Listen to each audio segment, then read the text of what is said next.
আসসালামু আলাইকুম। প্রিয় দর্শক, অন্যমঞ্চের আলাপ চাইতে আপনাদের সকলকে আমন্ত্রণ জানাচ্ছি। প্রিয় দর্শক, আপনারা জানেন যে আজকে একটা গুরুত্বপূর্ণ বৈঠক হওয়ার কথা প্রধান উপদেষ্টা ডক্টর মোহাম্মদ ইউনূসের সঙ্গে তিনটি রাজনৈতিক দলের নেতাদের। এই তিনটি রাজনৈতিক দল হচ্ছে বিএনপি, জামায়াতে ইসলাম এবং এনসিপি। এই তিন দলই কেন, এটা যেমন একটা প্রশ্ন, তেমনি আরেকটা প্রশ্ন, মিটিং আলোচনা হবে নির্বাচন নিয়ে। নির্বাচনের কথা বলা হচ্ছে যে নির্বাচন নিয়ে আলোচনা হবে। এনসিপি তো এখনো নিবন্ধনই পায় নাই। যে দল নিবন্ধন পায় নাই, নিবন্ধন না পাওয়ার অর্থ হলো সে নির্বাচনের জন্য এখন উপযুক্ত বলে ঘোষিত হয় নাই দলীয় ভাবে। তাকে দিয়ে আপনি মিটিং করছেন কেন? আরো তো নিবন্ধিত অনেকগুলো দল আছে, তাদের কাউকে ডাকতেন না কেন? এই প্রশ্নগুলো কিন্তু উঠবে। এবং পাশাপাশি একটা প্রশ্ন উঠবে যে নির্বাচন হওয়া না হওয়ার সঙ্গে এনসিপির কি কোনো ভূমিকা আছে, অথবা নির্বাচন হবে না এই ধরনের আলোচনা কিন্তু হচ্ছে। তো এই বিষয়টা মূল রেখে আমরা জাতীয় পার্টি যে সাম্প্রতিক কর্মকাণ্ড, জাতীয় পার্টি ঘিরে যে কর্মকাণ্ড, গণ অধিকার পরিষদের প্রধানের যে প্রহিত হওয়া, হাসপাতালে যাওয়া, এসব বিষয় নিয়ে আলোচনা করতে চাই। আজকে আমাদের সঙ্গে আলোচনার জন্য আছেন সাংবাদিক ও কলামিস্ট জনাব আমিন আল রশিদ। জনাব আমিন আল রশিদ, আপনাকে আমাদের অনুষ্ঠানে স্বাগত জানাচ্ছি। জি কাল ভাই, অনেক ধন্যবাদ আপনাকে। জনাব আমিন আল রশিদ, আপনি শুনলেন আমি মানে যে প্রসঙ্গগুলো আলোচনা করতে চাই। প্রথমে আমরা ডক্টর ইউনূসের সঙ্গে যে বৈঠক, সেটা নিয়ে কথা বলতে চাই। আমি প্রশ্নটা নিশ্চয়ই আপনি শুনেছেন যে কেন এই তিনটা মাত্র দলের সঙ্গে আলোচনা করে ডক্টর ইউনূস নির্বাচনের বিষয়ে সিদ্ধান্ত নিতে যাচ্ছেন। অন্য দলগুলি কি নির্বাচনে অংশ নেবে না, অথবা তাদেরকে তিনি গুরুত্বপূর্ণ মনে করেন না? একটা প্রশ্ন করবো, সবচেয়ে মানে আলোচিত বিষয় সেটা হলো যিনি নির্বাচন পরিচালনা করবেন তার নিরপেক্ষতা কতটুকু। অন্যান্য যে দলগুলো আছে তারা যদি এই ঘটনায় নিজেদেরকে বঞ্চিত মনে করেন, তাহলে আপনি এর কি জবাব দেবেন? জি তবে আপনি কয়েকটা প্রশ্ন তুলেছেন, আমি আর একটা প্রশ্ন যোগ করি এর সঙ্গে, যে আজকে যে বৈঠকটা হবে তিন ধাপে বৈঠকটা হবে। প্রথমে বিএনপির সঙ্গে, এরপরে জামাত, তারপরে এনসিপি। এনসিপি হচ্ছে সবশেষ। তো যদি আলোচনাটা দেশের বিদ্যমান পরিস্থিতি এবং নির্বাচন নিয়ে হয়, তাহলে এই সময় বাংলাদেশের রাজনীতিতে সাধারণভাবে ধরাই হয় এই তিনটি দল হচ্ছে সবচেয়ে বড় শক্তি। যদি আপনি বলছেন যে এনসিপি এখনো নিবন্ধিত দল না, কিন্তু এনসিপি নিবন্ধিত দল না হলেও এটা খুবই দিনের আলোর মতো স্পষ্ট যে অন্তর্বর্তী সরকারের প্রধান স্টেক হোল্ডার হচ্ছেন এই এনসিপির নেতারা, কারণ ওনারাও জুলাই অভ্যুত্থানে সামনের সারিতে ছিলেন। যে কারণে নিবন্ধিত না হলেও সরকারের প্রধান স্টেক হোল্ডার ধরা হয় এনসিপি কে। যদিও ইদানিং সাম্প্রতিক কিছু কর্মকাণ্ডে বা কথাবার্তায় আমাদের কাছে মনে হয় যে হয়তো সরকারের সঙ্গে একটা দূরত্ব তাদের তৈরি হয়েছে। আবার বিপরীত ন্যারেটিভ এরকম আছে যে এই যে সরকারের সঙ্গে দূরত্ব তৈরি হয়েছে বলে অ্যাপারেন্টলি মনে হচ্ছে, এটাও আসলে এক ধরনের হয়তো ওই ওনাদের ভাষায় জুলাই অভ্যুত্থানটা যেরকম মেটিকুলাস প্ল্যান ছিল, এটা হয়তো এক ধরনের মেটিকুলাস ডিজাইনের মধ্যে, যে হয়তো আমরা বিরোধিতা করতে থাকবো, আপনি আপনার কথা বলবেন, দিন শেষে ইন্টারেস্ট হয়তো অভিন্ন, এটা হতে পারে।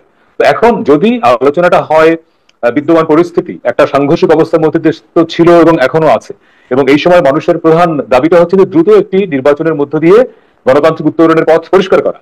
যদি তাই হয়, তাহলে এই তিনটি প্রধান দলের সঙ্গে আলোচনাটা কেন আলাদা আলাদা সময়ে, কেন তিনটি দলকে নিয়ে উনি একসঙ্গে বৈঠক করলেন না? কারণ একসঙ্গে বৈঠক করলে হতো কি, জামাত, বিএনপি, এনসিপি প্রত্যেকের অবস্থানটা জানতেন এবং দ্বিমতটা প্রধান উপদেশের সামনেই হতো।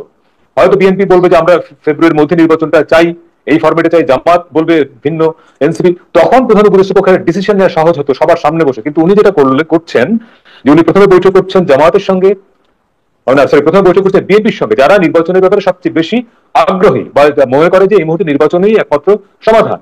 এরপরে বৈঠক করছেন জামাতের সঙ্গে, যারা নির্বাচনের ব্যাপারে এখন পর্যন্ত সিরিয়াস না। তারা বলছে তাদের ভাষা এবং এনসিপির ভাষা কাছাকাছি, যে আগে গণপরিষদ নির্বাচন, পিআরএ নির্বাচন, তাই না, এরকম দাবি দেওয়া। অর্থাৎ এনসিপি এবং জামাতের সঙ্গে মতের পার্থক্য খুব বেশি না। এরপরে সবশেষ উনি বৈঠক করছেন এনসিপির সঙ্গে। তার মানে কি, প্রথম দুটি দলের সঙ্গে বৈঠক করে ওনাদের মতামত নিয়ে, ওনার অবজারভেশন দেখে, অবস্থান বুঝে তারপরে ডিসিশন নেবেন উনি এনসিপির সঙ্গে কথা বলে। ব্যাপারটা এরকম। অর্থাৎ রাষ্ট্র প্রধান সিদ্ধান্ত কি নেবেন সেটা ডিসাইড করবেন উনি এনসিপির সঙ্গে, ওনার যে প্রধান স্টেক হোল্ডার তাদের সঙ্গে কথা বলে কিনা, এটা আমার সন্দেহ। যদি তাই না হতো, তাহলে তো উনি বৈঠকটা একসঙ্গে নিয়ে করতেন। আমরা এরই মধ্যে এনসিপির যে লিস্টটা দেখলাম যে 4 জন যাবেন, তাহলে বিএনপির হয়তো সালাউদ্দিন সাহেবের নেতৃত্বে 3-4 জন যাবেন, জামায়াতেরও 3-4 জন যাবেন, তাহলে তিনটি দলের 3-4-12 জন, 10-12 জন লোকের সঙ্গে আপনি তো আপনার রুমের মধ্যেই বৈঠকটা করতে পারতেন। কেন আলাদা আলাদা সময়ে এই বৈঠকটা করতে হলো?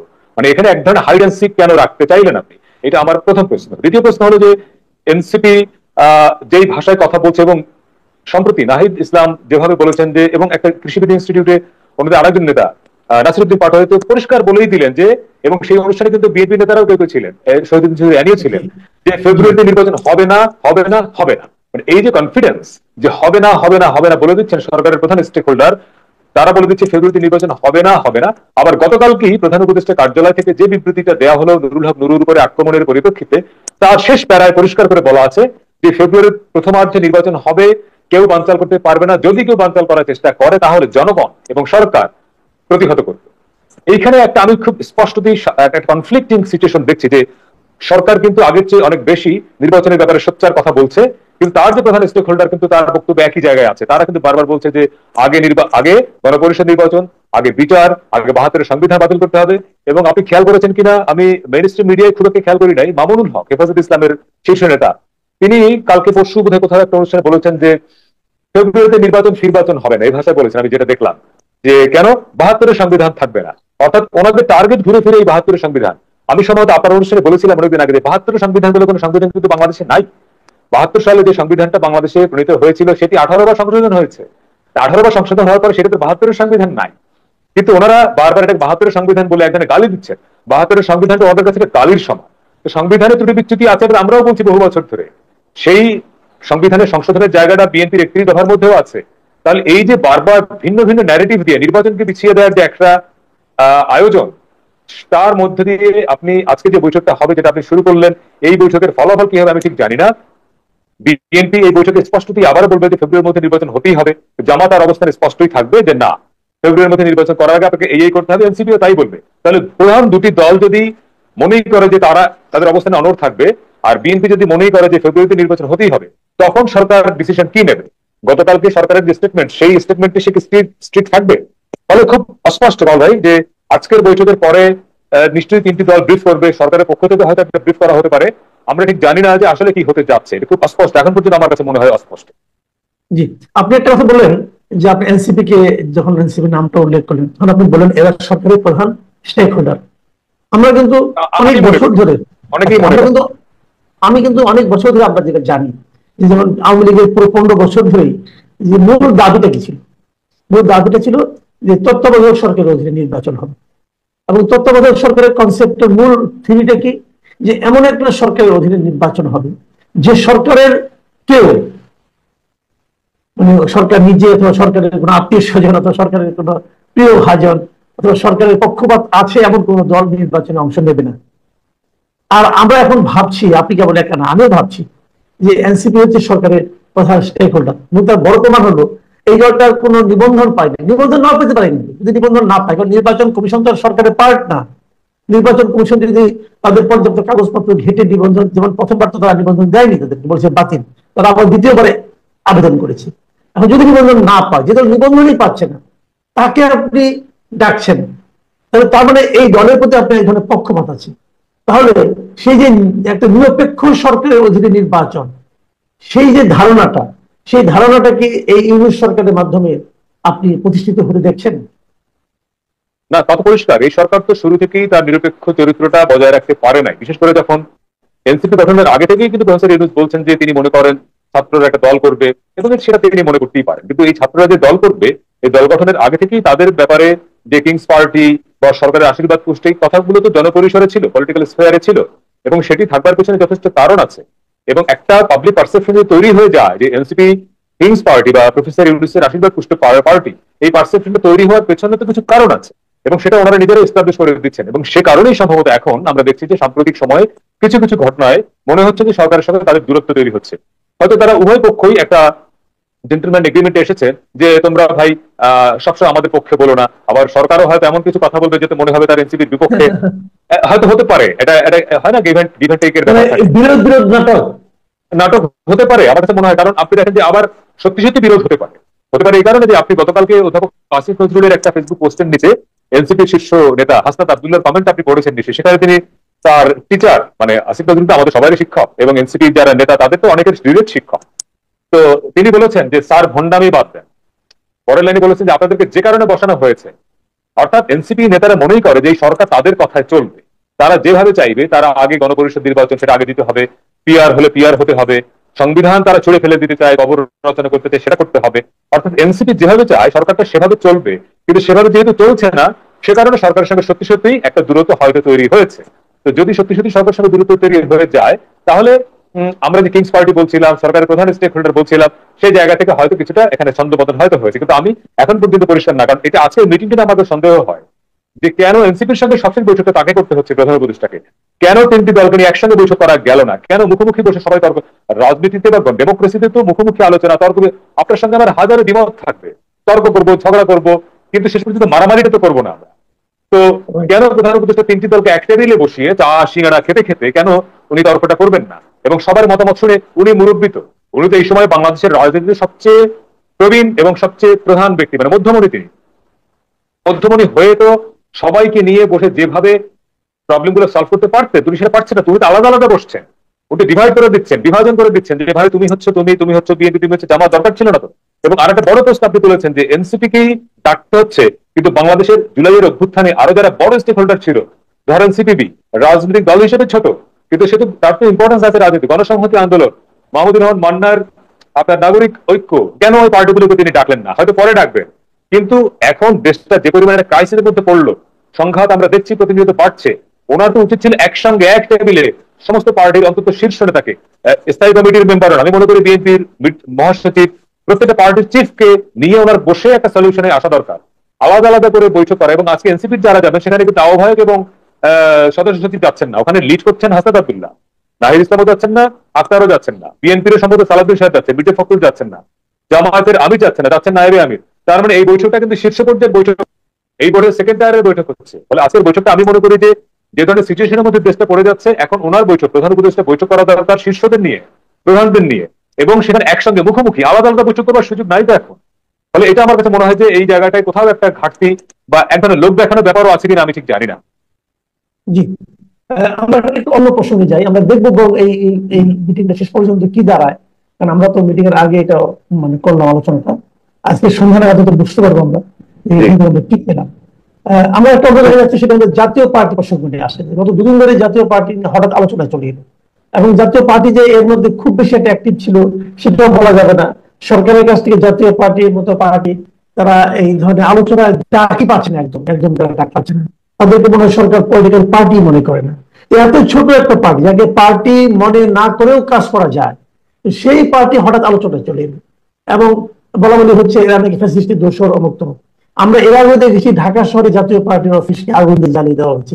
কালকে দেখলাম যে 5টা না 6টা জেলায় জাতীয় পার্টির অফিস ভাঙচুর করা হয়েছে। ঢাকায় লোক আপনার গণ অধিকার পরিষদের লোকজন ওখানে যাচ্ছিল, তাদের মারা হচ্ছে, এবং সেই অপরাধে জাতীয় পার্টিকে বন্ধ করার দাবি উঠছে, জাতীয় পার্টিকে নিষিদ্ধ করার দাবি উঠছে। এবং আমরা যে দৃশ্যগুলি সোশ্যাল মিডিয়ায় দেখলাম, ভিডিওগুলো, তো নূরকে তো মেরেছে, আমার কাছে মনে হলো যে আইন শৃঙ্খলা রক্ষাকারী বাহিনী, অথবা ওই যে আপনার মেরুন কালারের গেঞ্জি পরা একজন, টি শার্ট পরা একজন। তো এরা তো কেউ জাতীয় পার্টির মেম্বার নয়। তাহলে এই দায়টা যে জাতীয় পার্টির উপর চাপিয়ে জাতীয় পার্টিকে নিষিদ্ধ করার যে প্রক্রিয়া চলছে, এর পেছনে কি আপনি কোনো রাজনীতি দেখছেন, নাকি আসলে জাতীয় পার্টি ওই আপনার মেরুন কালারের গেঞ্জি পরে অথবা মানে আপনার নিরাপত্তা বাহিনীর পোশাক পরে তারা কি অ্যাটাক করেছিল? আসলে ঘটনাটা কি আসলে? তাহলে মেরুন কালারের গেঞ্জিটা নিয়ে কালকে দিনভর আলোচনা হয়েছে, আমরা নিউজ রুমে এটা নিয়ে কথা বলেছি, আমরা পরিচয় শনাক্ত করবার চেষ্টা করেছি। আমরা যতটুকু জেনেছি, ওই মেরুন কালারের টি শার্ট পরা মানে গেঞ্জি পরা ভদ্রলোকটি পুলিশের একজন সদস্য, কিন্তু পুলিশ সরাসরি স্বীকার করছে না। বাট আমাদের ইনভেস্টিগেশন বলছে যে তিনি কোনো পলিটিক্যাল বা সিভিলিয়ান না, তিনি কোনো একটা বাহিনীর সদস্য। এটা আরো ইনভেস্টিগেশনের ব্যাপার, আমি চূড়ান্ত কমেন্ট করছি না। জাতীয় পার্টির ব্যাপারে এনসিপি বা সরকারের রিজার্ভেশন শুরু থেকেই, এর কারণ হলো শুধু জাতীয় পার্টি না, আওয়ামী লীগ অর্থাৎ ক্ষমতাচ্যুত দল আওয়ামী লীগের যারা 14টি শরিক, মানে আরো 13টি শরিক দল, তার মধ্যে সবচেয়ে বড় হচ্ছে জাতীয় পার্টি সংখ্যায়, ক্ষমতায়, প্রতিপত্তিতে। ফলে আওয়ামী লীগ যেহেতু মাইনাস করা হয়েছে, তাকে কার্যত নিষিদ্ধ করা হয়েছে, ফলে আওয়ামী লীগের প্রধান স্টেক হোল্ডার জাতীয় পার্টি 2 দফায় সরকারের অংশীদার, আবার সরকারের বিরোধী দল হিসেবে তারা ছিল। আবার জাতীয় পার্টির একটা ভিত্তি আছে, রংপুর বা উত্তরাঞ্চল কেন্দ্রিক জাতীয় পার্টিতে ভোট ব্যাংক আছে। অনেকে মনে করেন আগামী নির্বাচনটা যদি সত্যি হয়ও, এবং তখন যদি জাতীয় পার্টি ইলেকশনটা করতে পারে, তাহলে আওয়ামী লীগের যে ভোটাররা ধরুন 30, 35 বা 20% ভোটে যদি আওয়ামী লীগে থাকে, সেই ভোটগুলো যদি জাতীয় পার্টির বাক্সে পড়ে, তাহলে জাতীয় পার্টি অনেক ভোট পাবে, অনেক আসন পাবে, এটা একটা ভয়। তো এই কারণে আগামী নির্বাচনে আওয়ামী লীগকে তো অংশগ্রহণ নিতে দেওয়া হবেই না, সরকার চায় না, একইভাবে জাতীয় পার্টিকেও না। তাহলে জাতীয় পার্টিকে নির্বাচন থেকে আপনি দূরে রাখবেন কি করে? সে যদি বৈধ রাজনৈতিক দল থাকে, তার যদি নিবন্ধন থাকে, আপনি তো তাকে আইনত তাকে নির্বাচনের বাইরে রাখতে পারবেন না। ফলে এখন জাতীয় পার্টিকে নিষিদ্ধ করার দাবিটা শুরু থেকেই আছে। নিষিদ্ধ করা না গেলেও তার কার্যক্রম নিষিদ্ধ করা হবে, তার জন্য প্রেক্ষাপট তৈরি করতে হয়।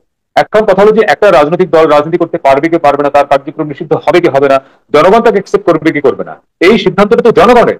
একটা অনির্বাচিত ইন্টারিম গভর্নমেন্ট তো এটা পারে না যে একটি দলকে সে নিষিদ্ধ করে দেবে মানে আইনের বলে। এটা তো জনগণের ভোটে ছেড়ে দিতে হবে। আপনি ভোট দিবেন, ভোটের মধ্যে জনগণ যদি প্রত্যাখ্যান করে আওয়ামী লীগকে, জাতীয় পার্টিকে, আসবে না তারা। আপনি মব সৃষ্টি করে পার্টির কার্যালয় জ্বালিয়ে দিয়ে ভাঙচুর করে আপনি যদি বলেন যে এখন নিষিদ্ধ করেন, এইটা তো কোনো ডেমোক্রেটিক প্র্যাকটিস না। এবং নুরুর উপরে হামলার পরিপ্রেক্ষিতে প্রথমে একটা স্টেটমেন্ট দিয়েছে সেনাবাহিনীর পক্ষ থেকে, তারপরে প্রধান উপদেষ্টার কার্যালয়। দুটি স্টেটমেন্টের মধ্যে আপনি যদি মিলিয়ে দেখেন একটা সাংঘর্ষিক ব্যাপার। সেনাবাহিনীর স্টেটমেন্টে পরিষ্কার বলা আছে যে তারা প্রথমে যারা এখানে মিছিল নিয়ে এসেছিলেন গণ অধিকার পরিষদের নেতাকর্মীরা, তাদেরকে বলেছিলেন যে আপনারা আপনাদের যে রাজনৈতিক বিরোধ শান্তিপূর্ণ আলোচনার মাধ্যমে সমাধান করেন। তারা সেটা না করে সেনাবাহিনীর স্টেটমেন্টে পরিষ্কার বলা আছে সবকিছু মব, তারা মব সৃষ্টি করেছে এবং আইন শৃঙ্খলা বাহিনীর উপর আক্রমণ করেছে। তখন তাদের উপরে কিন্তু প্রতিহত করতে গিয়ে সেনাবাহিনী পুলিশ লাঠিচার্জ করে। তারপরে সেনাবাহিনী পুলিশ তো সরকারের অংশ, রাষ্ট্রের গ্রিন সিগন্যাল ছাড়া, সরকারের নির্দেশনা ছাড়া পুলিশ সেনাবাহিনী কারোর উপর লাঠিচার্জ করে? জুলাই অভ্যুত্থানের আন্দোলনে একই কথা বলেছি আমি, বা আমরা বলেছি যে পুলিশকে আপনি বারবার ভিক্টিমাইজ করছেন। জুলাই অভ্যুত্থানে যে পুলিশকে গুলি চালিয়েছে সে কি তার হায়ার অথরিটির অর্ডার ছাড়া গুলি করেছে? কোন এসআই, কোন কনস্টেবল কি ওসির নির্দেশ ছাড়া, কোন ওসি তার এসপির নির্দেশ ছাড়া, কোন এসপি তার ডিআইজি, ডিআইজি আইজি এবং হোম মিনিস্টারের অর্ডারটা পেয়েছে প্রাইম মিনিস্টারের কাছ থেকে। বিচ্ছিন্নভাবে মাঠ পর্যায়ে একজন পুলিশ কনস্টেবলকে আপনি ভিক্টিমাইজ করে দিচ্ছেন। একইভাবে কালকের ঘটনাও তাই, ওখানে মারলো, আমরা ভিডিও ফুটেজে দেখলাম স্পষ্টতই নুরু সহ অন্যান্যদেরকে পেটালো আর্মি এবং পুলিশ মিলে। আবার প্রধান উপদেষ্টা কার্যালয়ের ব্রিফিং এ মানে বিবৃতিতে বলা হলো আমরা নিন্দা জানাচ্ছি, আমরা বিচার করবো, তদন্ত করবো। তদন্ত করার কি আছে? এখানে পরিষ্কার দেখা যাচ্ছে যে ভিডিওতে কারা মাঠাবে, কি তদন্ত করবেন এখানে? তার মানে কি সরকারের প্রধান উপদেষ্টা কার্যালয়ের স্টেটমেন্ট আর সেনাবাহিনীর স্টেটমেন্টের মধ্যে তো কোনো মিল নাই। তাহলে এই আইন শৃঙ্খলা বাহিনী, সামরিক বাহিনী যে কাজটা করলো এটা কি সরকারের নির্দেশনার বাইরে? আমি ঠিক জানি না, এখানে এক ধরনের ক্যামোফ্লাজ।